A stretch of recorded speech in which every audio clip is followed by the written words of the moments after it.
জয় গুরু। পরম পূজ্য শ্রী শ্রী ঠাকুরের রাতুল চরণে প্রণাম জানাই। আজকের আলোচনায় ইষ্টভৃতি এবং সস্তায়নী আমরা কেন করি বা কেন করব, ঠাকুরের ভাষায় আজ আমি তাই আপনাদের সামনে তুলে ধরেছি। আসুন শুনে নিই। প্রত্যহ ইষ্টভৃতি করো, অতি প্রত্যুষে বিনা শর্তেই, যথাশক্তি যেমন তোমার জোটে তাই দিয়েই। তাঁরই যথেচ্ছ ব্যবহারের দরুন তোমার উপস্থিত বুদ্ধি সজাগ থাকবে।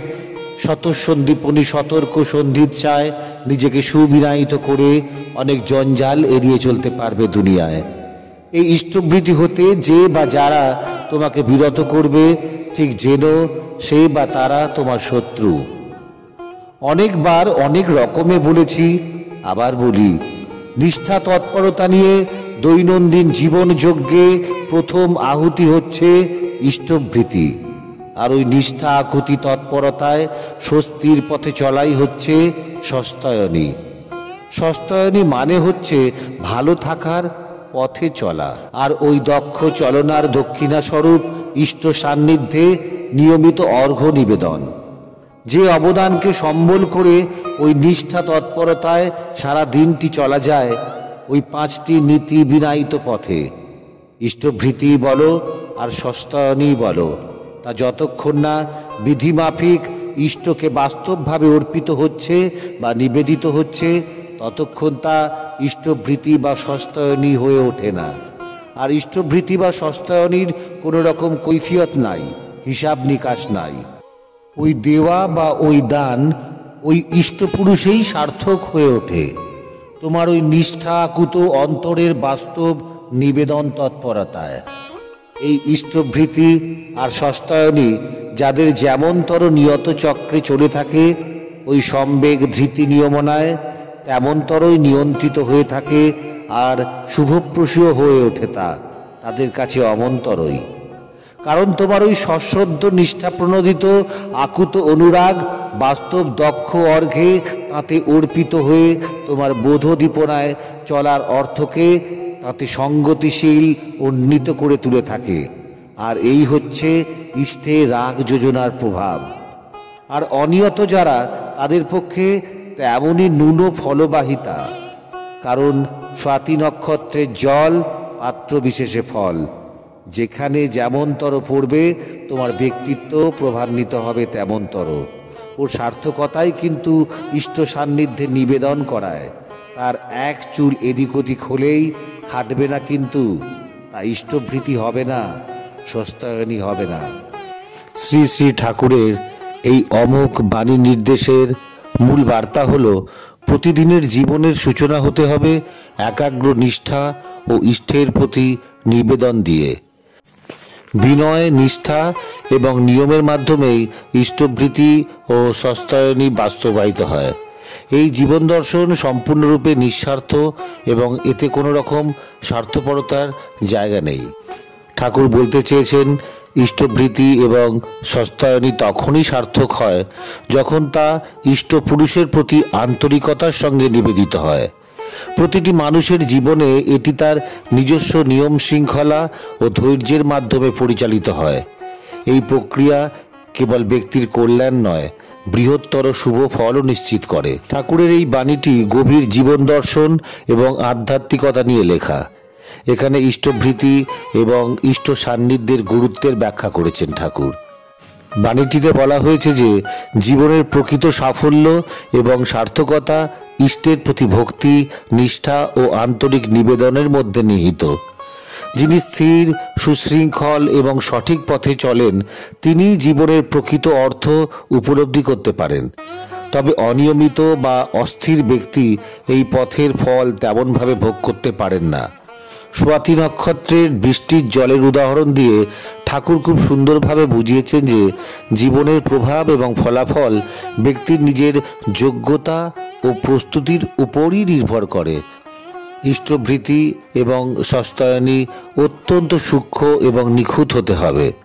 ঠাকুর বলেছেন, ইষ্টভৃতি এবং সস্তায়নীতে কোনো ধরনের শৈথিল্য বা অসাবধানতার জায়গা নেই। এটি নিখুঁতভাবে পুরো নিষ্ঠা ও সততার সঙ্গে পালন করতে হবে। সামান্যতম বিচ্যুতি হলে তা সঠিক ফল দেবে না। এই বার্তাটি জীবনের লক্ষ্য অর্জনে শৃঙ্খলা, সততা এবং সঠিক পথে চলার গুরুত্বকে তুলে ধরে। ইষ্টভৃতি একটি গুরুত্বপূর্ণ আধ্যাত্মিক অনুশীলন, যা তার শিষ্যদের জীবনে অনুশাসন, শান্তি এবং উন্নতির পথ নির্দেশ করে। ইষ্টভৃতি মূলত ঠাকুরের শিক্ষা ও আদর্শের একটি অংশ, যা প্রতিদিনের জীবনযাপনের কেন্দ্রে স্থাপন করা হয়। এটি একাগ্র মনোযোগ, নিষ্ঠা এবং আত্মনিবেদন দিয়ে ইষ্ট বা আদর্শের প্রতি প্রতিদিনের ভক্তিপূর্ণ উৎসর্গ।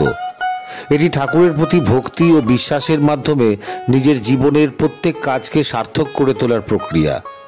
ইষ্ট বলতে বোঝানো হয় সেই পূজনীয় সত্তা বা পথপ্রদর্শক, যার ওপর ভক্তি স্থাপন করে আমরা জীবনের সঠিক পথ বেছে নিতে পারি। ভৃতি মানে পুষ্টি বা জীবনযাপনের রসদ।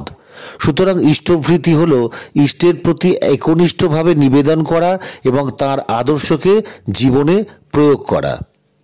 ইষ্টভৃতি সাধারণত দিনের শুরুতে খুব সকালে এটি করা হয়।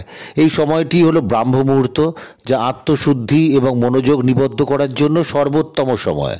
ইষ্টভৃতিতে সাধারণত আত্মশুদ্ধি, ইষ্টের নাম স্মরণ, ইষ্টকে নিবেদন এবং ধ্যান ও প্রার্থনা করা হয়।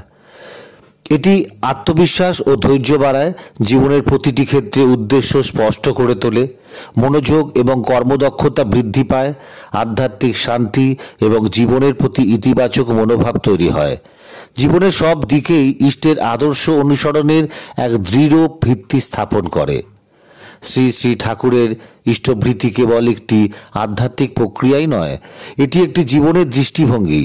এটি ভক্তকে নিজের ইষ্টের প্রতি সঠিক নিষ্ঠা ও ভক্তি নিবেদনের মাধ্যমে আত্ম উন্নয়ন ও শান্তির পথে চালিত করে।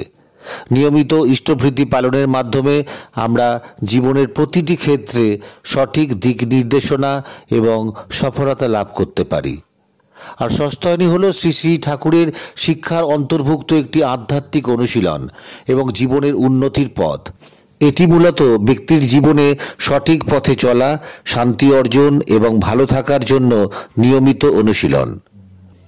সস্তায়নী শব্দের অর্থ খুঁজতে গেলে স্বস্ত মানে শান্তি, কল্যাণ বা ভালো থাকা। অনি মানে চলমান পথ বা প্রক্রিয়া। সুতরাং সস্তায়নী মানে হলো ভালো থাকার পথে চলা বা নিজেকে শান্তি এবং কল্যাণের পথে পরিচালিত করা। সস্তায়নী হলো ইষ্টের প্রতি নিষ্ঠা, ভক্তি এবং নিজের কর্মজীবনকে সুশৃঙ্খল এবং কল্যাণময়ভাবে পরিচালনা করার একটা ধারাবাহিক প্রচেষ্টা। এটা এমন একটা পদ্ধতি যার মাধ্যমে ভক্তরা তাদের দৈনন্দিন জীবনে ইষ্টের আদর্শকে প্রয়োগ করে এবং ভালো থাকার পথ খুঁজে পায়। ঠাকুরের মতে সস্তায়নী হল ইষ্টের আদর্শকে জীবনে বাস্তবায়ন করা, প্রতিদিনের কাজকে সঠিকভাবে এবং নিষ্ঠার সঙ্গে পরিচালনা করা এবং ভক্তি ও নিষ্ঠার মাধ্যমে জীবনের প্রতিটি ক্ষেত্রে শান্তি ও সাফল্য অর্জন করা। প্রিয় গুরু ভাই ও বোনেরা, আমরা সবাই শ্রী শ্রী ঠাকুরের আশীর্বাদ ধন্য। তাই আমাদের জীবনে ঠাকুরের শিক্ষা, বিশেষ করে ইষ্টভৃতি এবং সস্তায়নী নিয়মিতভাবে পালন করার চেষ্টা করা উচিত। ইষ্টভৃতি আমাদের ইষ্টের প্রতি নিবেদন, আর সস্তায়নী হলো ভালো থাকার পথে চলা। যদি আমরা এই দুটি শিক্ষা মেনে চলি, তাহলে আমাদের জীবন শুধু সুশৃঙ্খল নয়, বরং শান্তিময় এবং সার্থক হয়ে উঠবে। আসুন আমরা সবাই মিলে ইষ্টভৃতি আর সস্তায়নী পালন করে ঠাকুরের আদর্শকে বাস্তবে রূপ দিই। ভিডিওটি যদি আপনাদের ভালো লেগে থাকে তাহলে লাইক, শেয়ার করতে ভুলবেন না। আপনার বন্ধুবান্ধব এবং পরিবারের সঙ্গে শেয়ার করুন এবং এই চ্যানেলটি সাবস্ক্রাইব করুন। এতে আরও অনেক গুরু ভাই বোনেরা ঠাকুরের শিক্ষা ও আদর্শ সম্পর্কে জানতে পারবেন। সামনে এমন আরও গুরুত্বপূর্ণ বিষয় নিয়ে হাজির হব। ঠাকুরের কৃপায় ভালো থাকুন, সুস্থ থাকুন। জয় গুরু।